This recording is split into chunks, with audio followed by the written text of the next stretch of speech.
हरे राम राम राम हरे हरे, हरे कृष्ण कृष्ण कृष्ण हरे हरे, हरे राम राम राम हरे हरे, हरे कृष्ण कृष्ण कृष्ण हरे हरे. கிருஷ்ணன் சின்ன குழந்தையா இருக்கும் பொழுது என்ன பண்ணினார்? கிருஷ்ணனுக்கு பிடிச்சது என்ன? காய்ச்சின பால் தாரேன், கல்கண்டு சீனி தாரேன். ஆனா கிருஷ்ணனுக்கு பிடிக்காது. காய்ச்சின பால் வேண்டாம் அப்படின்னு கிருஷ்ணன் பாடுறான். அதுதான் சொல்றாரு, இதுல காயாத பால் நெய் தயிர் குடத்தினை ஏயா எனாமல் எடுத்து இடைச்சியர் காணாதவாறு குடிக்கும். அப்பொழுது உரலோடே கார்போல மேனிதனை பிடித்து ஒரு போர் போல் அசவதையை பிடித்து அடித்திட காதோடு காது கையில் பிடித்து அழுது இனிது ஊதும் வேயால் அநேக பசு திரள் சாயாமல் வீழ அழைக்கும் அச்சுதன் வீரான மாமன். முருகனுக்கு காய்ச்சாத பால இடைச்சிகள் பார்க்காத பொழுது எடுத்து குடிச்சானா உடனே யசோதை பண்ணினானா? தாமோதரன் ஒரு தாம்பரை கைத்து போட்டு உரல கட்டினானா? கட்டின உடனே இவன் போர் போல ஒண்ணுமே இல்ல, அடிக்கிறது கைய ஓங்குற, அவ்வளவுதான். சண்டையா இருக்கான், அந்த இடத்துல யுத்த களமா இருக்கான். போர் போல் அசோதை பிடித்து அடித்திட பிடிக்கும் பொழுது காதோடு காது கையில் பிடித்து, காது கை வச்சுட்டானா, ரெண்டு காதுலையும் கையை வச்சுட்டு அழுதுண்டே புல்லாங்குழ ஊதினானா. அதை ஊதினதுனால அது பசுக்கள்லாம் திரும்பி வந்ததான், மேய போன பசுக்கள்லாம் திரும்பி வந்ததான்.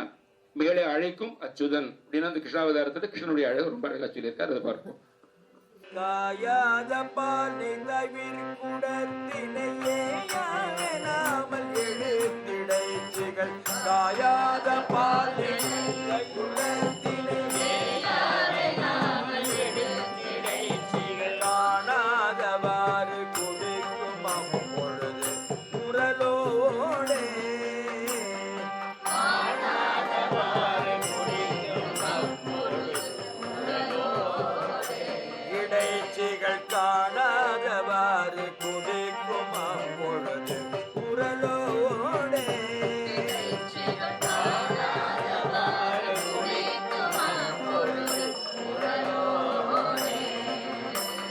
கார்போலும் மேலிதனை பிடித்தொரு போர் போல சோதி பிடித்தடித்திட, கார்போலும் மேலிதனை பிடித்தொரு போர் போல சோதி பிடித்தடித்திட, கார்போலும் மேலிதனை பிடித்தொரு போர் போல சோதி பிடித்தடித்திட, கார்போலும் மேலிதனை பிடித்தொரு போர் போல சோதி பிடித்தடித்திட, காதோடு காது கையில் பிடித்தடு இனிதூதும், காதோடு காது கையில் பிடித்தடு இனிதூதும், ஏயால் அநேக வித பசு திரள் சாயாமல் வீழ அழைக்கும் அச்சுதன், ஏயால் அநேக வித பசு திரள் சாயாமல் வீழ அழைக்கும் அச்சுதன், வீரான மாமன் எனப் படைத்தருள் வயலூர அச்சுதன், வீரான மாமன் எனப் படைத்தருள் வயலூர. நான் கொடாத படை சிறப்பு மாட வேலை விடுக்கும் அற்புதன், நீனாய் கொடாத படை சிறப்பின் சூழ்மாட வேலை விடுக்கும் அற்புதனே, ராலி ராலி மலை கலந்துரை பெருமாளே ராலி ராலி மலை கலந்துரை பெருமாளே, அச்சுதன் வீரான மாமன் எனப் படைத்தருள் வயலூரா, வீரான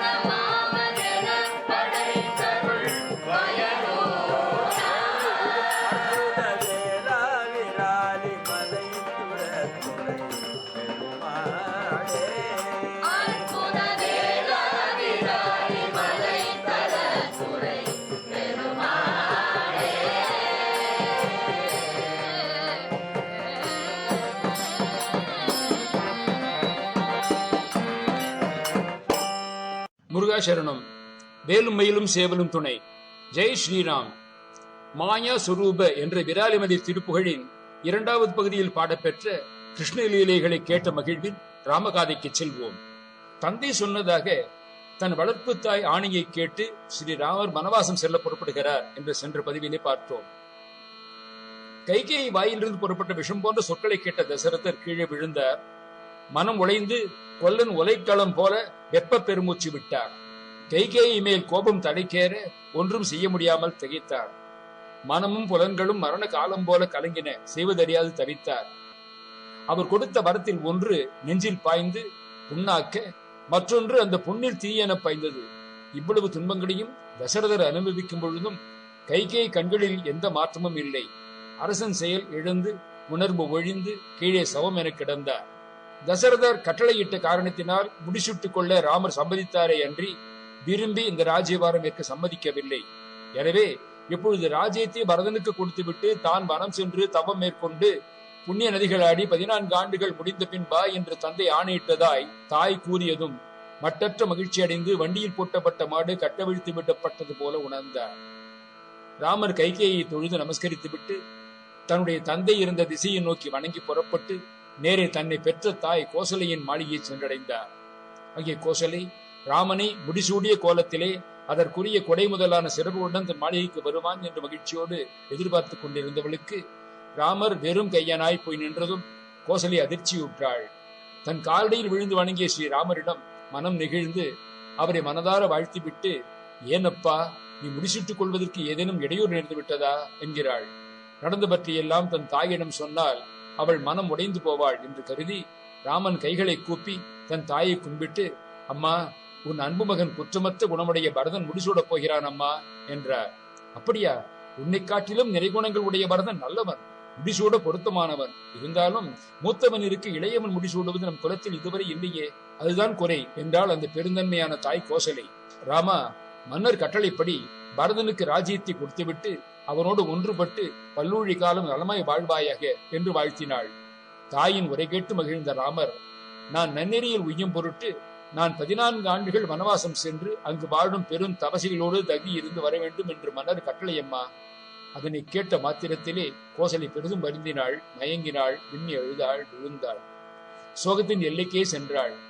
ராமர் கோசலியிடம் பலவாறு எடுத்து சொல்லி ஆறுதல் கூறுகிறார். பிறகு ராமர் சுமந்திரியிடம் சென்று விடைபெறச் சென்றார். கோசலை தன் கணவர் தசரதரை காண்பதற்காக கைகேயின் அரண்மனைக்கு சென்று அங்கு மன்னர் கிடந்த காட்சியைக் கண்டு மூர்ச்சி அடைகிறாள். மூர்ச்சை தெளிந்து எழுந்து கோசலை அழுது புலம்புகிறாள். ராஜசபையில் இருந்த மக்கள் காதுகளிலெல்லாம் மங்கள ஒளிகள் கேட்க வேண்டிய நேரத்தில் இப்படி ஒரு அழுகுரல் அமங்கலமாய் கேட்கிறதே, அது என்னவென்று பார்த்து வர வசிஷ்டரை அனுப்புகின்றார்கள். கைகேயின் அரண்மனைக்கு சென்ற வசிஷ்ட முனிவர் நிலைமையை புரிந்து கொண்டார். கைகேயிடம் நடந்து என்ன என்று கேட்க அவள் சிறிதும் கலக்கமின்றி குற்ற உணர்வு சிறிதுமின்றி நடந்ததை கூறி முடித்தாள். வசிஷ்டர் மன்னரை எழுப்பி தேற்றுகிறார். இனி கைகேயிடம் சொல்லி மீண்டும் ராமனுக்கே அரசை தருமாறு கேட்கலாம் என்று ஆறுதலாக பேசுகிறார். கோபம் கொண்ட வசிஷ்டர் கைகேயை நீ பெண் அல்ல பேய் என்கிறார். தசரதர் குலகுருவான வசிஷ்டரிடம் ராமன் கானகம் போய்விட்டானா என்று கேட்கிறார். கோபத்துடன் கைகேயிடம் ராமன் காட்டுக்கு போய்விட்டால் நான் உயிர்தறியேன் என்கிறார். இவ்வாறு பலவாறு கைகேயிடம் சொன்ன பிறகு, இன்னே பலவும் பகர்வான் இறங்காதாளை நோக்கி சொன்னேன் இன்றே இவள் என் தாரமல்ல துறந்தேன் மன்னே ஆவான் வரும் அபரதன் தனையும் மகன் என்று உன்னேன் முனிவா அவனும் ஆகா உரிமைக்கு என்றான். முனிவரே, இந்த கைகேயின் மனைவியும் அல்ல, அந்த பரதனை என் மகனாகவும் கருத மாட்டேன். அவன் இனி என் மகன் என்ற உரிமையிலே செய்ய வேண்டிய காரியங்களுக்கும் உரியவன் இல்லை என்றார் தசரதர். கோசலை, என் உயிர் நீங்குவதற்கு காரணமாக இந்த ராமன் பிரிவு இருக்கும் என்று எனக்கு ஒரு சாபம் உண்டு. அந்த சாபம் எனக்கு ஏற்பட்ட வரலாற்றை சொல்கிறேன் கேள் என்கிறார் தசரதர். ஒருமுறை நான் காட்டுக்கு வேட்டையாடச் சென்றிருந்தேன். அங்கே யானைகளும் சிங்கங்களும் நடமாடும் பகுதிக்கு சென்று வேட்டைக்கு தயாராக மறைந்து நின்றிருந்தேன். அப்படி மறைந்து இருக்கும் பொழுது ஜலபோஜனன் என்னும் சிறந்த முனிவனும் அவன் மனைவியும் பார்வை இழந்தவர்களாக தன் மகனே துணையாக அவருடன் இருந்தார்கள். கண் இழந்த பெற்றோருக்கு தண்ணீர் கொண்டு வரும் பொருட்டு ஒரு குறுகிய பாத்திரத்தில் நீரோடையில் அந்த மகன் நீர் மொள்ளும் பொழுது உண்டான ஓசை யானை நீர் அருந்தும் ஓசை போல இருந்ததால் மறைந்திருந்த நான் யானை என்று எண்ணி ஒலி வந்த திசையை நோக்கி அம்பை செலுத்தி விட்டேன். அந்த அம்பு நீர் மொண்டு கொண்டிருந்த இளம் பிரம்மச்சாரியின் மீது பாய்ந்து விட்டது. அந்த இளைஞன் தரை மீது விழுந்து புலம்பி மரண அவஸ்தைப்பட்டான். ஓடி வந்த திசை நோக்கி அம்பே விட்டேனே தவிர அங்கு இருந்தது யானையா மனிதனா என்று எனக்கு தெரியாது. அவன் அலறி விழுந்த பிறகுதான் ஓடி போய் பார்த்தேன். அநியாயமாக இப்படி ஒரு இளைஞன் மீது அம்பு செலுத்தி விட்டோமே என்று மிகவும் வருந்தினேன். கையில் இருந்த குடம் நழுவி கீழே விழுந்து கிடக்க தரையில் கிடந்து புரளும் அந்த இளைஞனை கண்டதும் என் வில்லும் மனமும் சோர்ந்து விழ அவன் அருகிலே சென்று, இளைஞனே, நீ யார் என்று கேட்டேன். அதற்கு அவன், நான் காசிப முனிவரின் வழியில் வந்த ஜலபோஜன் என்னும் முனிவரின் மகன் சுரோசனன் என்றான். இரு கண்களிலும் பார்வையிழந்து எனது பெற்றோர்களுக்கு தண்ணீர் கொண்டு வரும் பொருட்டு இந்த ஓடைக்கு வந்தேன். நீ யானை என கருதி என் மீது அம்பு செலுத்தி விட்டாய். இது என் விதிப்பயனின்றி வேறு என்ன?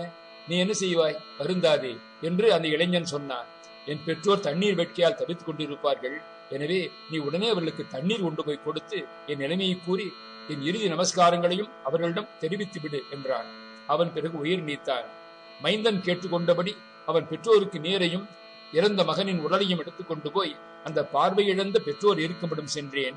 அவர்கள் என் கால்வி ஓசை கேட்டு தனது மகன் என்று எண்ணி, குழந்தாய், ஏன் இவ்வளவு தாமதம்? உனக்கு ஏதேனும் சங்கடம் இருந்ததோ என்று நாங்கள் மிகவும் வருந்தினோம். வா மகனே, என் அருகில் வா என்றான் அந்த கண்ணெழுந்த தந்தை. உடனே நான் ஒரு அரசன் என்றும் நடந்ததை கூறி முடித்தேன். அதை கேட்டு புத்திர சோகத்தால் அந்த பெற்றோர் துன்புற்று அழுதார்கள். கண் பார்வை இழந்த எங்களுக்கு கண் போல இருந்த எங்கள் கண்மணி போய்விட்டானே. மகனே, உன்னை பிரிந்து நாங்கள் எப்படி வாழ்வோம்? நாங்களும் உன்னுடன் வந்தோம் என்று அலறினர். உங்கள் மகனைப் போல இருந்து தங்களுக்கு வேண்டுமென செய்வேன் என வேண்டிக் கொண்டேன். இனி எங்களுக்கு வாழ்வு தேவையில்லை. மன்னா, நீ எங்களைப் போலவே நீயும் உன் மகனை பிரிந்து அந்த புத்திர சோகத்தில் உயிரிழக்க வேண்டும் என்று சாபம் கொடுத்து விட்டார் அந்த முனிவர். கோசலே, அந்த முனிவனின் சாபம் நிறைவேறும் காலம் வந்துவிட்டது. ராமன் என்னை விட்டுவிட்டு பிரிதலும் அதனால்தான் நான் உயிர் திறப்பதும் நிச்சயமாகிறது என்றார் தசரதர். உடனே வசிஷ்டர் புறப்பட்டு போய் சபா மண்டபத்தில் கூடியிருந்தவர்களுக்கு ராமன் முடிசூட்டு விழா நின்று விட்டதையும் ராமன் வனம் செல்ல போவதையும் தெரிவித்தார். ராமபிரான் வனம் செல்வது அறிந்த மக்கள் மட்டுமல்ல, வளர்ப்பு பிராணிகளும் செடி கொடி மரங்களும் அறிந்தனவா. அவ்வளவு உயிர்களும் ஆழ்ந்த துயரத்திலே வருந்தின. இந்த செய்திகள் அனைத்தையும் கேள்விப்பட்ட இளைய பெருமாள் லக்குவன் சினம் கொண்டார், போர்க்கோலம் பூண்டார். ராமன் முடிசூடுவதற்கு தடையாக உள்ளவர் எவராயினும் அவர்களை கொன்றொழிப்பேன், கைகேயின் நோக்கம் நிறைவேற விட மாட்டேன் என்று எழுந்தார். லக்குவன் எழுப்பிய வில்லின் நானொலி கேட்ட ராமன் அங்கே வந்தார். தம்பி, கோபப்படாதே, நீ ஏனப்பா இப்போது கோபப்படுகிறாய் என்று அவனை அமைதிப்படுத்த முனைகிறார். இலக்குவனுக்கு ராமன் பல நல் உரைகளை கூறி அவன் கோபம் தணிவிக்கிறார். பிறகு ராமன் லக்ஷ்மணனுடன் சுமித்திரை இருக்கும் இடம் செல்கிறார். அதுவரை நடந்தவை அனைத்தையும் கேட்ட சுமித்திரை வருத்தத்திலே ஆழ்ந்திருந்தாள். நல் வார்த்தைகள் கூறி ராமன் அவளை தேற்றுகிறார். பின்னர் ஏவல் மகளிர் தபசிகள் அணிய வேண்டிய மரபுரி கொண்டு வர அதனை ராமர் பெற்றுக் கொள்கிறார். உடனே லக்குவன் தானும் ராமருடன் வனம் செல்ல வேண்டும் என்று தன் தாய் சுமித்திரையிடம் கேட்க அதற்கு அந்த தாய் சொல்லுகிறாள், லக்ஷ்மணா, நீ உடனே புறப்படு. இனி ராமன் இருக்கும் இடம்தான் உனக்கு அயோத்தி. நீ ராமன் மனம் கோணாமல் நடந்து கொள். அவன் வனவாசம் முடிந்து நாடு திரும்பி வந்தால் நீயும் வா. அப்படி அவனுக்கு ஏதேனும் தீங்கு நேர்ந்தால் அவனுக்கு முன்பாக நீ இருந்துவிடு என்றாள் அந்த புனிதமான தாய். இதோ அந்த கம்பர் வாக்கு. ஆகாதது என்றால் உனக்கு அவ்வனம் இவ்வயோத்தி, மா காதல் ராமன் நம்மன் அவன் பையம் ஈந்தும் போகா உயிர் தாயர் நம் பூங்குழல் சீதை என்றே ஏகாய் இனி இவ்வயின் நிற்றலும் ஏதும் என்றாள். பின்னர் பகர்வாள், மகனே, இவன் பில் செல், தம்பி என்னும்படி என்று அடியாரினில் ஏவல் செய்தி மன்னும் நகர்க்கே இவன் வந்திடின்பா அது அன்றேல் முன்னும் முடி என்றனள் வார்விழி சோரன் என்றாள். ராமரும் லக்குவனும் பிறகு சுமித்திரை நமஸ்கரித்து கன்றுகளை பிரிய நேர்ந்த பசுவைப் போல சுமித்திரை அழுது கண்ணீர் சிந்த தத்தம் ராஜரீக உடைகளை களைந்துவிட்டு தாதியர் கொண்டு வந்த மரவுரிகளை தரித்துக் கொண்டு வெளியே புறப்பட்டார்கள். லக்ஷ்மணனும் தன்னை போலவே மரவுரி தரித்த காட்சி கண்டு ராமர் சொல்கிறார், லக்ஷ்மணா, நான் கானகம் செல்வதால் கைகேயி நீங்கிய தாய்மார் இருவரும் தந்தையும் ஆறா துயரிலே ஆழ்ந்துள்ளார்கள். நீ அவளோடு தங்கியிருந்தால் அவர்களுக்கு சற்று ஆறுதலாக இருக்கும். எனக்காக நீ அவளோடு தங்கியிருக்க கூடாதா என்றார். அன்பே உருவான லக்ஷ்மணன் தோள்கள் குலுங்க விம்மி அழுது ராமரை நோக்கி சொல்கிறார், அண்ணா, நான் உங்களுக்கு செய்த தீமைதான் என்ன? நீர்நிலைகளில் நீர் இருந்தால் மீன்களும் அல்லியும் ஆம்பலும் இருக்கும். பூமி இருந்தால் தான் அது மீதுள்ள ஜீவராசிகளும் இருக்கும். கோதண்டராமா, யார் இருந்தால் நானும் திருமகளும் சீதா பிராட்டியும் உயிரோடு இருப்போம் என்பதை நீங்களே சொல்லி அருள வேண்டும். ஐயரே, அரச செல்வமும் மற்ற பிற இன்பங்களும் ஒரு பொருட்டல்ல என்று கருதி தாங்கள் அவற்றையெல்லாம் தொடர்ந்து சென்றாலும் என்னையும் சீதா பிராட்டியையும் கைதுடித்து விட்டு செல்வது பொருத்தமுடையதா என்றார். லட்சுமணனுடைய உள்ளார்ந்த கனிந்த அன்பு மொழிகளை கேட்ட ராமபிரான் ஒன்றும் சொல்ல இயலாதவனாகி கண்களில் நீர் தாரை தாரையாக சொரிய தம்பியின் முகத் தாமரையை பார்த்த வண்ணம் அமைதியாக நின்றார். அப்பொழுது வசிஷ்டர் அங்கே வருகிறார்.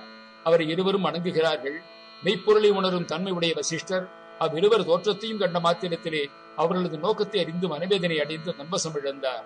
ராமனை நோக்கி, ராமா, நீ கானகம் சென்று விட்டால் தசரதன் உயிர் வாழ்தல் இயலாது என்றார். குருதேவா, மன்னவன் பணியை ஏற்று நடப்பது என் கடமை. அதனின்று நான் பிறழேன். மன்னனை ஆறுதல் வார்த்தைகள் கூறி தேற்றுதல் குருதேவராகிய உங்கள் கடமையாகும். இவ்விரண்டு கடமைகளையும் நிறைவேற்றுதல் தான் முறை என்றார் ராமர். ராமா, வரம் என்ற பெயரால் கைகேயை கெட்டதற்கு தருகிறேன் என்று ஆராயாமல் உடன்பட்டதை அன்றி நீ வனம் போய் என்று மன்னன் தன் வாயால் உன்னை பணித்தானா? இல்லையே. எனவே அது அவனது ஆணை அல்ல என்றார் வசிஷ்ட முனிவர். தந்தை ஈயந்ததாலேதான் தாய் என்னை ஏவினாள். நானும் உடன்பட்டு அவளுக்கு உறுதி கூறிவிட்டேன். இவ்வளவும் அறிந்த தாங்கள் தந்தை வாயால் போ என்று சொல்லவில்லையே என்று ஒரு போக்கு காட்டியை தடுப்பது சகல சாஸ்திரங்களும் அறிந்த தங்களுக்கு முறையானதன்று என்றார்.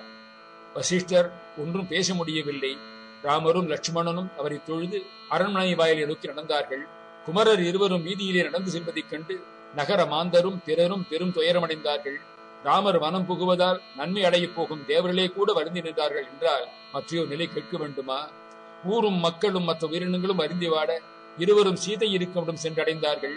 முடிசூட்டிக் கொண்டு மன்னனாய் ஸ்ரீராமர் வருவார் என்று காத்துக் கொண்டிருந்த சீதை இவர்களது கோலம் கொண்டு துளுக்குற்றாள். உடல் நடுங்க, இந்த துயரம் வந்து சேர என்ன காரணம் என்று கேட்டாள்.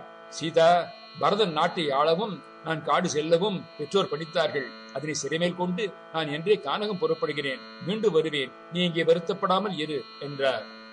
இந்த சொற்கள் சீதா பிராட்டி பெரிதும் வருத்தின. தாய் தந்தை சொல்ல ஏற்று தாங்கள் கானகம் செல்வது சரிதான். ஆனால் என்னை மட்டும் இங்கே இருந்து சொல்வது என்ன நியாயம்? அதை நான் பொறேன் என்றாள். சீதே, உன் நன்மை கருதிதான் நான் இப்படி சொன்னேன். கானகத்தில் நடக்கும் பொழுது வெம்மையும் சிறு கற்கள் பாதத்தில் குத்தும் துன்பத்தையும் உன்னால் தாங்க முடியாது என்றார் ராமர். அதற்கு சீதா பிராட்டி சொல்கிறாள், நின் பிரிவினும் சுடுமோ பெருங்காடு. உன்னை பிரிவது என்பது எவ்வளவு கொடுமை. அதனினும் கொடுமையானதா கானகத்தில் வெப்பம் காலி சுடுவது என்கிறாள் சீதா பிராட்டி. இவளை கண்ணீர் கடலில் மிதக்க விட்டு எப்படி பிரிந்து செல்வது என்று ராமர் மனதில் குழப்பம் ஏற்படுகிறது. அப்பொழுது சீதை உள்ளே சென்று தானும் மரவுரி தரித்து ராமர் முன்பாக வந்து நிற்கிறாள். ராமனுடைய கையை தன் மெல்லிய கரத்தால் பற்றினாள். பிராட்டின் இந்த செயலைக் கண்டோர் அனைவரும் மயங்கி விழுந்தார்கள். காற்று வாழ்க்கையை துன்பம் தருவதுதான், நான் இல்லாவிட்டால் அது இன்பமாக்கி விடுமா என்றாள் சீதை. அவரை பின்தொடர வேண்டாம் என்று அவர் சீதாவிடம் கூறும் பொழுது, நீங்கள் வசிக்கும் காடு எனக்கு அயோத்தி. நீங்கள் இல்லாமல் அயோத்தி என்பது எனக்கு ஒரு உண்மையான நரகமாகும் என்று கூறுகிறாள். ராமபிரானால் ஒன்றும் பேச முடியவில்லை. மூவரும் அங்கிருந்து புறப்பட்டார்கள். அந்த காட்சியை கம்பர் வாக்கால் அறிந்து அனுபவிக்கலாம். வரவுரியை தன் உடம்பில் சுற்றி கொண்டு திருமகள் பின்னே வர, வில்லேந்திய கையனாய் இலக்குவன் முன்னால் செல்ல, கார்மேகவண்ணன் ராகவன் செல்லும் காட்சியைக் கண்ட அவ்வூராருக்கு உண்டான துன்பம் சொல்லும் தரமோ. சீரை சுற்றி திருமகள் பின் செல, மோரிவிற்கை இளையவன் முன் செல, காரை ஒத்தவன் போம்படி கண்ட அவ்வூரை உற்றது உணர்த்தவும் பொண்ணுமோ. இந்த கோலத்தோடு கானகம் செல்லும் இவர்களை கண்ட அயோத்தி மாந்தர் இனி இவர்கள் மனம் புகும் எண்ணம் மாறாது என்று உணர்ந்து அழுது பயனில்லை, இவர்களுக்கு முன்பாக நாம் மனம் செல்வதே நன்றி என்று எழுந்தார்கள். இம்மூவருடன் கோசலையும் சுமித்திரையும் பின்தொடர்ந்து செல்ல தொடங்கினார்கள். தன்னை தொடர்ந்து வந்த தாய்மார்களை தடுத்து நிறுத்தி, நீங்கள் என்னை பின்தொடர்வதை விட்டு அரசரை தேற்றுங்கள் என்றார் ராமர். பின்னர் லட்சுமணன் முன் செல்ல, சீதை பின்தொடர நடந்து வந்த ராமபிரான் சுமந்திரர் கொண்டு வந்து நிறுத்திய தேரிலே ஏறிக்கொண்டார்கள். தேர் புறப்பட்டது. அங்கிருந்து புறப்பட்டு அயோத்தி நகரை நீங்கி 2 யோஜனை தூரம் சென்ற பிறகு ஒரு சோலை அடைகிறார்கள். அங்கிருந்த முனிவர்களுடன் இவர்களும் தங்கிறார்கள். ராமரை தொடர்ந்து நகரத்து மாந்தர்கள் அனைவரும் வந்து சேர்ந்து அந்த சோலையிலேயே தங்கினார்கள். கூடியிருந்த மாந்தர் அனைவரும் ஊன் என்றி உறக்கம் துறந்து துயரத்திலே மூழ்கி இருந்தார்கள். அந்த நேரத்தில் ராமர் சுமந்தரிடம், அமைச்சரே, உம்மால் ஒரு காரியமாக வேண்டும். அன்பு மிகுதியினால் நம்மோடு வந்திருக்கும் இந்த மக்களை திரும்ப அனுப்புவது எளிதான காரியம் என்று, அப்படி அவளை திரும்ப அனுப்பாமல் நாம் தொடர்ந்து வனம் புகுவதும் நன்று என்று. ஆகையால் நீங்கள் இப்பொழுதே ரதத்தை ஓட்டிக்கொண்டு நகரத்துக்கு திரும்பி சென்று விடுங்கள். நீங்கள் ரதம் ஓட்டிச் சென்ற தடத்தை பார்த்து அவர்களும் நான் நாடு திரும்பி விட்டேன் என்று ஊர் திரும்பி விடுவார்கள் என்றார். இந்த இடத்தில் வால்மீகி ராமாயணத்தில் வேறு விதமாக கூறப்பட்டிருக்கிறது. தமசா நதிக்கரையில் சிறிது ஓய்வெடுத்துக் கொண்ட ராமர் தொடர்ந்து வந்த மக்கள் அறியா வண்ணம் அவர்கள் உறங்கும் நேரம் பார்த்து மூவரும் தேரில் ஏறி சிறிது தூரம் சென்று ஆற்றை கடந்து சென்ற பிறகு இறங்கிக் கொண்டு சுமந்திரரை தேரை திருப்பிச் செலுத்தி சிறிது தூரம் போய்விட்டு வருமாறு பணித்ததாகவும், பிறகு மூவரும் தேரில் ஏறிக்கொண்டு தேவஸ்ருதி கோமதி எனும் இரு நதிகளை கடந்து கங்கை கரை அடைந்ததாக கூறப்பட்டிருக்கிறது. ராமன் கூறிய ஆலோசனையை ஏற்று சுமந்திரர் புறப்படும் முன் ராமனிடம், ராமா, தங்கள் மூவரையும் காட்டில் கொண்டு விட்டு வந்ததாக போய் மற்றவரிடம் சொல்வேனா? உடனழைத்துக் கொண்டு வந்தேன் என்று சொல்வேனா? என்ன சொல்வேன்? ராமா, தங்களை இந்த காட்டில் விட்டுவிட்டு நான் மட்டும் நாடு திரும்பி சென்றால் என் அன்புக்கும் நட்புக்கும் என்ன பொருள்? நகரத்து மாந்தர்களும் மற்ற அரசர்களும் உன் பின்னால் வருகிறார்கள், எப்படியும் உங்களை திரும்ப அழைத்துக் கொண்டு வந்துவிடார்கள் என்று நம்பியிருக்கும் உங்கள் தந்தை தாங்கள் வரவில்லை என்பது தெரிந்தால் வீடு தெளிப்பாரா? அவருக்கு நானே யமனாக வேண்டுமா? கைகேயி உன்னை வனம் போகச் சொன்னதால் தசரதர் மரண அவஸ்தையிலே இருக்கிறார். ஆயினும் உயிர் இன்னும் இருக்கிறது. நீங்கள் வனம் போய்விட்டதை நான் போய் சொன்னால் அவரது உயிர் பிரிந்துவிடும். அவரை கொன்ற பழி என்னை சேராதா? எதற்கும் ராமன் இசைந்து வரவில்லை என்றதும் சுமந்திரர் ராமர் அடியிலே விழுந்து புரண்டு மன்றாடுகிறார். ராமர் சுமந்திரரை தூக்கி எடுத்து நிறுத்தி ஆறத் தழுவி, துன்பம் எத்தகையவருக்கும் வரும் என்பதனை சிறந்த அறிவாளியான நீங்கள் அறியீரோ? இப்பொழுது காடு செல்லும் துன்பம் வருகிறதே என்று தெய்வமாய் கருதற்குரிய தந்தையின் சொல்லை தட்டி நடந்தால் நான் எய்தும் பழி சாதாரணமானதென்று என்பது உமக்கு தெரியாதா? நீங்கள் என்னை காடு செல்லாது தவிர்ப்பது முறையில்லை என்றார் ராமர். இப்படி பற்பல சொல்லி தான் வனம் புகுவதே அறம் என்றும், இல்லையேல் பெரும் பழி தனக்கு வந்து சேரும் என்று ராமர் சொல்ல, நாடு திரும்பிய பின் கைகேயிடம் கோபப்படக்கூடாது என்றும் தம்பி பரதனிடம் மாறாத அருள் பாலித்து வர வேண்டும் என்றும் கேட்டுக்கொள்கிறார். மீண்டும் ஏது சொல்வதற்கு இடமின்றி தன் கட்டளையாக கூறியவற்றை சுமந்திரர் அதற்கு உடன்பட்டு அவர்களை வணங்கிவிட்டு புறப்படுகிறார். சீதா பிராட்டி சுமந்திரரிடம், சக்கரவர்த்தியிடமும் மாமியாரிடமும் என் வணக்கங்களை கூறுங்கள். என் தங்கையர்களிடம் நான் வளர்த்து வரும் பூனை, கிளி முதலிய பறவைகளையும் பாதுகாத்து வர வேண்டுமாய் கேட்டுக்கொள்ள வேண்டும் என்றாள். சீதை தான் கானகத்தில் படப்போகும் துயரங்களை பற்றி நினையாமல் அரண்மனையில் உள்ள புல் இனங்களுக்காக வருந்துகிறாரே என்று சுமந்திரர் வருந்தினார். ராமபிரான் தேற்றியும் துக்கம் தாங்காமல் சுமந்திரர் அழுதார். பின்னர் லட்சுமணனிடம், தாங்கள் கூற விரும்புவது ஏதேனும் உள்ளதா என்று கேட்டார். உடனே லட்சுமணன் கோபத்துடன், ராமனுக்கு வாக்களித்தபடி ராஜ்யம் இல்லை என்று கூறி வேறொரு பிண்டம் கொடுத்துவிட்ட வாய்மையாளனுக்கு நான் என்ன சொல்லவிருக்கிறது? ராமனை காட்டுக்கு அனுப்பிவிட்டு இன்னும் நீர் உயிரோடு இருக்கின்றீரே என்று நான் கேட்டதாக சொல்லுங்கள். பரதனிடம் சொல்லுங்கள், அவன் ராமருடன் பிறந்தவனும் அல்ல, நானும் பரதருடன் பிறந்தவன் அல்ல.